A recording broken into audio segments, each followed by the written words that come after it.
guys, welcome back to my channel. My name is Alma Gift and it's so nice to have you all here. How are you all doing?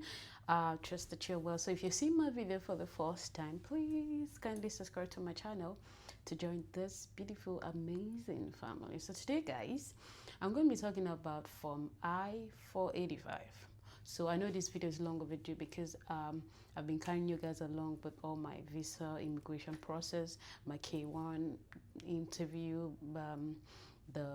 when I got my visa, the requirement, the process, and all of that. Yes, I know I've been carrying you guys along, and I know this is long overdue. So today I'm going to be talking about green card, also known as permanent resident. So the requirement for a K1 holder.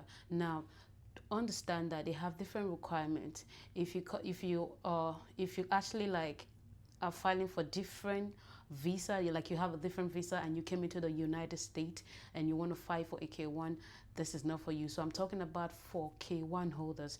If you are in the United States and you have your K1 visa, which is the fiancé visa, if you have that, these are the requirements. These are things you need to put together before you file your K1, your permanent residency, also known as green card. So first of all, you have to fill the form called Form I-485. This is the main one. This is the starting point. So you have to fill in the form. This has a personal information. You have to put your personal information and so many other stuff. So you have to just first of all fill the form. So you need the form I-485. So 485. So that's how it's called, permanent residence form. So you have to go online, look for it, and download it. So also it is important to check that the date is you have to check for the recent one, because on the pages of the papers of the form, it has different dates, so it has to be up to date, the valid one. And I have to put this there, I'm not a lawyer, I am not an immigration person or officer in any way. I'm making this video because I have been through this process. I actually filed for this myself. Nobody helped me. I did it all by myself, I've been sharing my process here right from the beginning. That's why I think I should talk about the requirement, because I know what I went through to get all this document together. Like, it's a hustle. So I'm doing it for my friends there who would one day want to, like, oh yeah, what do I do? What is the way out? What is the next step? So this is it, the requirement for a K1 holder, green card requirement for a K1 holder. So let's go right into it. So first of all, you have to get the form ready. You fill the form I-485, very important, and your marriage certificate. Now remember, as a K1 visa, for you to file a green card or permanent residency, I'll be saying green card moving forward, but just so you know, it's a permanent residency and it's called Form I-485. So for you to file for your green card, you have to, of course, get married within 90 days. They are going to check for the date on your marriage certificate. So it's very important that whenever you're getting married, it has to be within that 19 days. So if you come into the United States, make sure that you get married within the 90 days. So once it's outside the 90 days, of course, you are already going against the law. So it's best to be safe and just get married within 90 days. Very important. So make sure to get married within 90 days, and then you provide your marriage certificate, right? It has to be valid. I don't know, some people come up with some fake marriage certificate, but I'm telling you guys, do the right thing and be safe, okay? Get a valid marriage certificate showing that you and your spouse, your spouse, of course, a citizen, your spouse who is a citizen in the United States or a permanent residence, whatever the case is, however it is, so long as you're a K1 holder and you're in the United States. So if you want to file, you have to get a valid marriage certificate, right? Showing that you guys are married within 90 days. So the next thing, you have to get your passport. Passport page, your passport page, in your passport there's a page, you have your bio, and you also have a place they give you a visa. So that visa part, you have to make a copy of that, your passport bio page, and also make a copy of the visa when you entered. And remember, if you're entering into the United States, they have to stamp on that part showing this is the date you entered into the United States. It has to be on that visa page area. So if you enter, you have to make sure that they stamp on it, and make sure you go through the immigrations. Like when I came, they gave me a parcel. I have that, but they have to sign and fill in some documents showing I'm a K1 visa, and they stamped on my passport showing, oh yeah, this is the date she entered as a K1, right? So that's very important. So when you bring your passport, you have to make a photocopy of the bio page and your visa. Very, very important. So the next thing you're going to bring is what they call Form I-95. So Form I-95 is your arrival and departure record. So it shows when you entered into the United States, if you have ever left, because yeah, if you have a K1 visa, you are not allowed to leave the country. If you come in 90 days, you're supposed to get married and then file for your green card. Now, if you want to leave the country, it is very important you have what they call the parole, advanced parole. So if you're not so allowed to enter, to leave the United States until you've gotten your green card or you have this advanced parole, which gives you the right to leave the United States. But why they are asking for this Form I-94 is for them to confirm, yes, this person is on track. You're not going against whatever the standard is. So you have to provide your Form I-95. So you have to go online, put your record, put your details. If you go in, they'll tell you what to do. Just look for Form I-94. If I have all these things, I'll be putting them on the screen. Form I-94, put your name, your date of birth, and when you entered, your passport number, and it's going to bring out your data, like your record, when you entered, what date you entered, and all that. So they want you to do it and print it out and then attach it as part of the stuff you're bringing when you're filing your Form I-485. So next thing is your Form I-797. So this is your approval. You know, when they approved your K1 petition, you have to bring it. The first one, when they approved it, you have to bring that form. Make a copy of it. Of course, you're not giving them the original yet, so you have to just make a copy of it. You're making a copy. You're not sending your original. Don't give them your original. Make sure you don't fall a victim. Don't send your original. Whatever you're doing, you have to make a clean photocopy of all this document and attach it with your Form I-485 and send it out. So number one, I talked about the form. You provide the form, you provide your marriage certificate, you provide the passport page, bio, and the visa. You also provide the Form I-95 and 94 arrival and departure record, and the petition, you know, when your K1 was approved, right? You have to get that. So you also have to get what they call affidavit of support. You have to fill that form. I think it's either your sponsor, your fiancé, or whoever is sponsoring it, get your partner, whoever it is, to fill the form. It is Form I-864. It is affidavit of support, right? Form I-864, affidavit of support. So it must be filled by the U.S. citizen spouse. So your spouse, whoever it is, the he or she, a citizen, whoever lives in the United States, is the person who's going to fill that particular form. So you attach it together with all this document, right? So the next thing you're going to bring is your medical exam.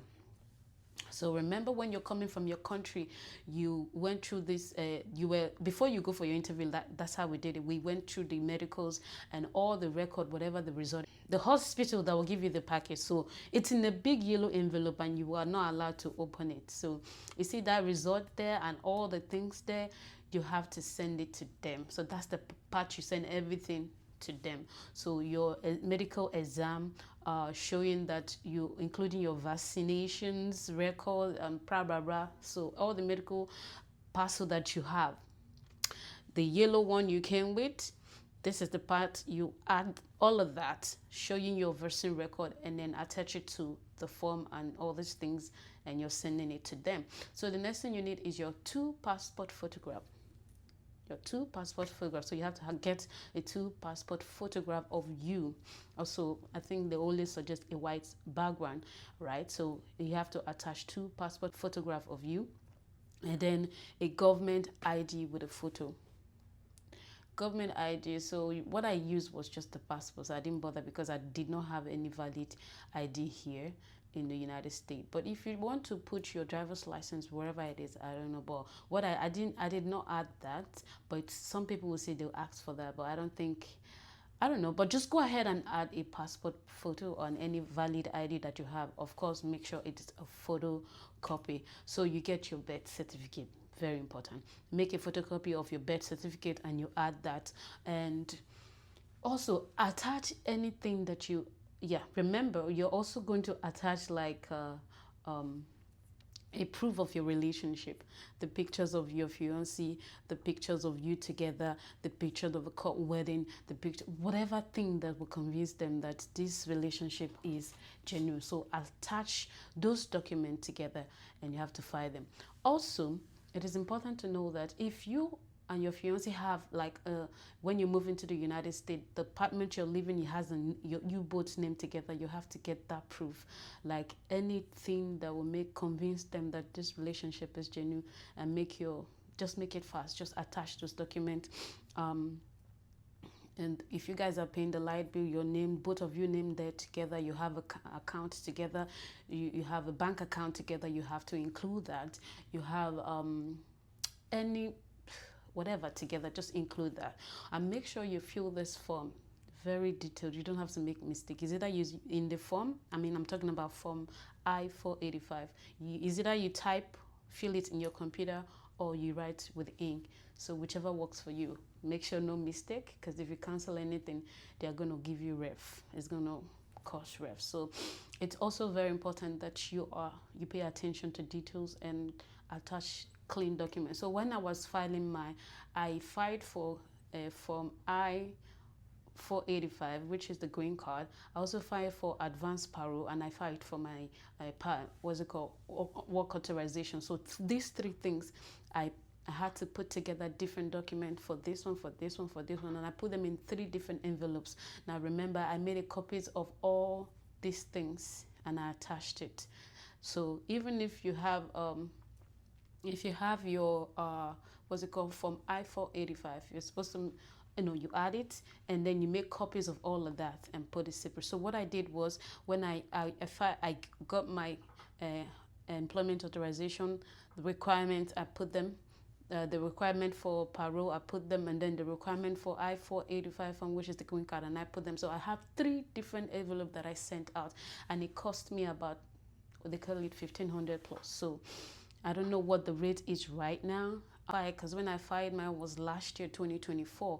Yeah, that's what I said. This video is long overdue. So yeah, I filed my last year, 2024, March last year, 2024. So yeah, as a K1 holder, you must get married to a citizen. Of course, we know all these things. For you to be in the United States, for them to approve it, of course, you already have a fiancé. So once you get here, you have to get married to your partner within 90 days. If you exceed 1 day, it means you're looking for trouble.